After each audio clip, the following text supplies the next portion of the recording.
Now, longtime fans of this channel will remember exactly what I thought of Rings of Power Season 2, but for the new people, a brief demonstration. No, God! No, God, please, no! No! No! Fuck. And now, we have a trailer for Rings of Power Season 2, and my reaction to it can be summed up as a combination of morbid curiosity and resigned disgust. I am not going to do a frame by frame. I have very few brain cells left after what happened the last time I tried to do something like this, so we are just going to hit the high points, ladies and gentlemen. Before we get into the awful writing and heavily plagiarized dialogue, I would like to take a moment of your time to discuss the aesthetics. The art design in a piece of media can allow you to differentiate a project produced from passionate people from a third-rate bit of shovelware made with AI assets. A shit show of ring pops of power proportions, perhaps. Blech. Oh, come on! There is also the small matter of a fucking ceiling anvil. Do you have any idea how much an anvil can do if you drop it? I do, because I've had that misfortune in the past, and that was from just a few inches high onto concrete. God alone knows what would happen to that nice pretty wood floor.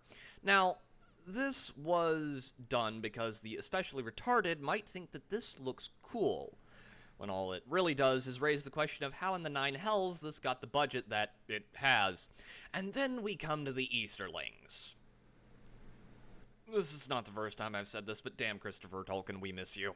There is also the small matter of the elves, who look like what would happen if someone took the elven armor from the Jackson trilogy, smoked a lot of weed, and then remade it with cheap plastic parts. And look, ladies and gentlemen, I would say that this looks bad, but this would be an insult to Tumblr art profiles the world over. This isn't just bad, it's an HRT-fueled fever dream of Elliot Page ugly proportions.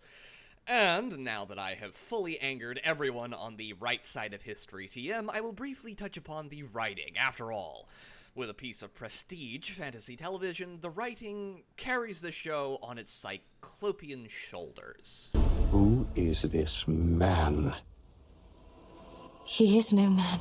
So yeah, they pretty much ripped off a bunch of lines from the Jackson films and plugged them into the script in hopes that the member berries would blind people to the fact that this show has less substance than my shit after a night of Taco Bell. Speaking of shit, the acting.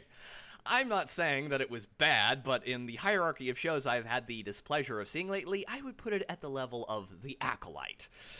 And that is in no way an understatement. But what do I expect from a pair of bad robot neophytes? This show looks like it will be more of Rings of Power Season 1, only with the cringe and ESG bait dialed to 11 as a sort of Hail Mary for Jennifer Sarlke and the Amazon Studios. But for now, ladies and gentlemen, this has been Pete, Theoretical Nerd, signing off.